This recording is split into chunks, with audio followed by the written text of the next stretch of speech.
Hi everyone, how are you today? I'm so excited to be back with another family art club and I can't wait to show you this project. So today we are making a do-it-yourself DIY art light box. So you might be asking, what is a light box? Well, light boxes are some of my favorite tools to encourage wonder and creative exploration with our youngest children, as well as they're really fun for elementary school and up as well. So basically it's just a box that is completely opaque on the sides but has this beautiful glowy light, so you can explore light and color and shadows on the surface of the light box. And a lot of times you'll see them online and they're super duper expensive if you just want to buy a light box. But this is one way to make a really easy at-home version.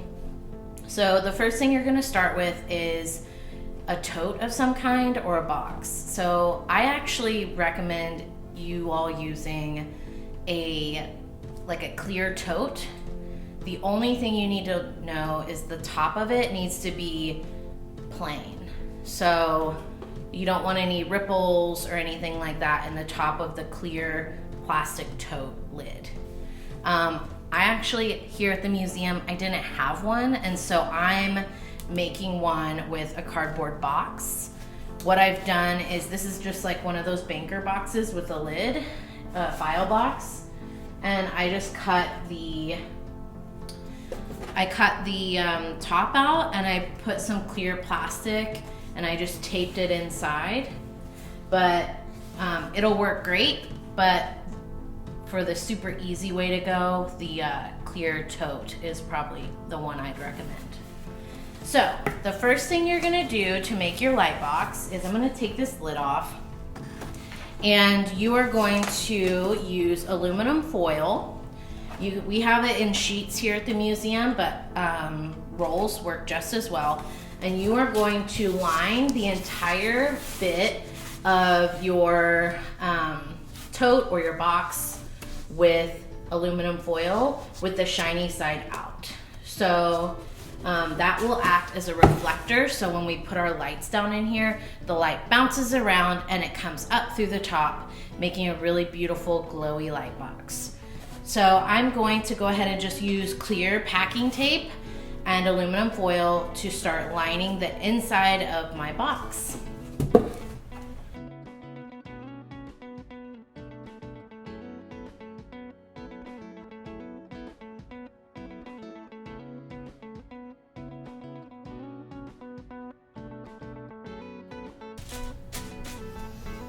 All right, so as you can see, I have lined the inside of this box in aluminum foil. And I want to note that it's not perfect. There's parts of the foil that are kind of popping up. That's not a big deal. You just want to make sure that most of the inside is foil lined, and like I have seams that are kind of peeling up. Not a big deal, because I just use the tape to kind of just tack it in place. The only reason why we want to kind of use the tape is just to ensure that the foil stays up, but as far as we're not like having it be super perfect it's not the goal. So now that I have my box that is going to act as a giant reflector to reflect my light up all around, I can start working on my lid. So you all have probably a clear tote. If you have a box like mine, I've just got some plexiglass that is gonna be our lid, or like top, but we need to make sure that we have we want the light to shine through, but we want it to be a diffused light. So we don't want to see like pinpoints of light. We want the whole thing to be like this beautiful glow. And so what you can do is you can line the top of your box, and either this is just a white tissue paper, like a gift wrap paper, or we had these vellum sheets they're just smooth, they're semi-opaque vellum sheets. But you can use the vellum or you can use the tissue paper. They both work great. And then you're just going to tape it to the underside. You're not gonna wanna tape it on the side where you're gonna be playing.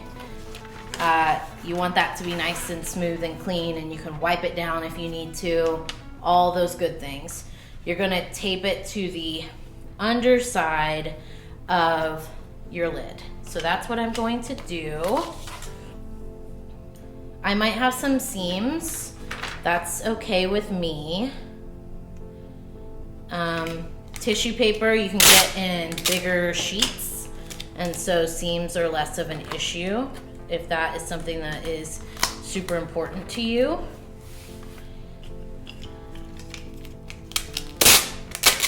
But I just like how easy to work with vellum, like these vellum sheets are. So for me, if I don't have to fight the tissue paper, I'm gonna do that.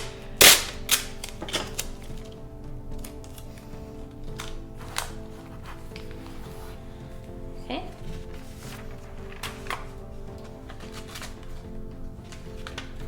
And let's see, I might do a couple layers of vellum. You can see I might see what it looks like with one layer of vellum, and then if I need to, I can always go back and add another layer. But I am gonna trim my vellum, because I don't know if you can see that, but where the papers are overlapping, you can see the overlap, and I don't want to necessarily see the overlap. So I'm going to trim my vellum just a little bit so that we don't have to worry about that. So I'm gonna just kind of folded it along where I want to trim, and then I'll cut on the fold. Or maybe I'll try tearing it. That'll give me a nicer, cleaner edge.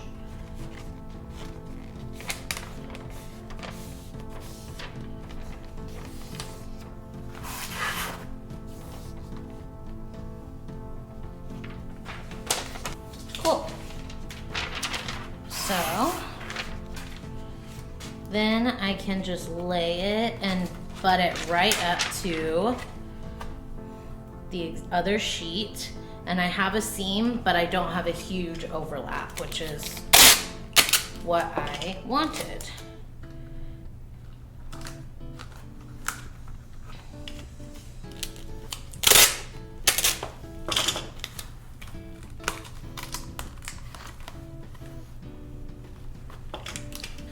And with this one, I am kind of making sure to do a little bit better at my taping than the aluminum foil, because I just don't want a ton of shadows or light leak. So I am taping my edges down a little bit better. Still not perfect. It'll never be perfect, and that's okay.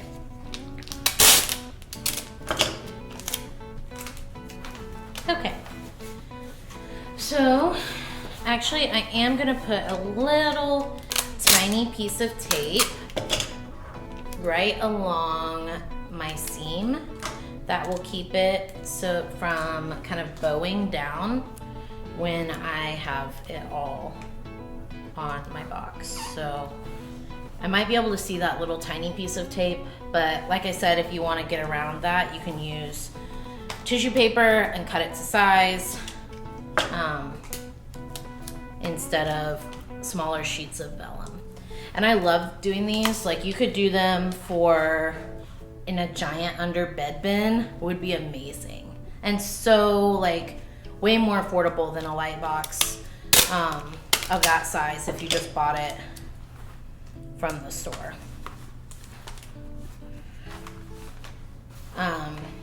So this is like a mini version. But you can apply the same principles to whatever size tote you have. So now I have my lid, and it will fit on my box just like this. So I've got a white topped box, and inside is full of aluminum foil. And the thing, what we need now is the light. So if you wanted to use plug-in twinkle lights, you can totally do that. You just need to drill a little hole in the side of your box so that the wire can escape. But at the museum, we have a lot of these. We use these a lot for programs. So these are just battery operated lights, and they work great. They're not very expensive. You get them online. And I don't really need to undo them, but feeling a little like I need to, but so what I'm gonna do is I'm gonna layer different light sources in this box. And so the only thing is, like, if I have a flashlight, which I love flashlights, they're great, but I don't want to put it straight up because that'll make a hot spot. Instead, if I have a flashlight or something with really bright light, I'm going to lay it down so it can bounce against, the light can bounce against the side of the walls. So I'm going to layer in some flashlights. I'm going to have 2 going one way, and then I'm going to have 2 going the other way. Like I said, you can do whatever lights you have. Twinkle lights, if you just have like plug-in twinkle lights, that works well. These are just some of the lights that we have laying around the museum. We have these push lights, also good. We can experiment and see what those look like. I'm going to set them like kind of on top of the my flashlights. I'm leaning them kind of against, I might use some tape to hold my flashlights in place, because I really like, so that way I can lean other things against the flashlights to bounce off the walls, and it won't, they won't move around once I'm moving around, like using my light box. So if you wanted to make one of these with older kiddos, you could totally 100% talk about like the way light works and have them experiment with different ways to make a light box. That would be really fun. So I've got some lights in here. I've got more here that I can add if I want to later. And then we can put our lid on. And it creates, you can't tell from here, but as soon as we're done here, I'm going to bring this into a dark room to show you what it looks like. It looks pretty cool. So you might be wondering, what do I put on a light box? What do I do with a light box? And you can buy so many things, or you can make so many things. So one of the things I made and I use in my preschool program here at the museum is I took clear dividers, like for a binder, that are kind of translucent but colored, and made shapes with popsicle sticks. So you can do that. Lots of cool shapes, and they look great on the light box. You can go to like the dollar store and get these. I found these clear, these like plasticky, they're ice cubes actually. They have water inside. You're supposed to freeze them and they don't water down your drinks or whatever. But we actually have a lot of these because they're really fun building materials. They act like little blocks for the light table. And then also sensory bottles look really cool on the light table. So this one is just made with liquid watercolor or food coloring and baby oil, and then the fun doodads that go inside. And then, but there's also really cool things that we have that you might want to, if your kids are really into light tables, you can invest them in them. So we also have these like transparent shapes that are plastic. Or we have things like these blocks that are lined in wood but have clear middles, and they're really fun for light play, as well as these three-dimensional shapes that are also transparent, and they look really cool on the light table as well. You can really get lots of different things and just experiment with what you have. Also, just adding things that are opaque and translucent and allowing your child to kind of discover the differences between what makes something opaque and what makes something translucent or clear, and kind of develop that learning and curiosity. So I like to actually set up the light table and then have maybe one or two things on the light table and then a basket next to it full of all different kinds of materials for kiddos to experiment and explore with. So now we are to the fun part. I want to go into a dark room and I want to show you how cool this looks. So come on with me.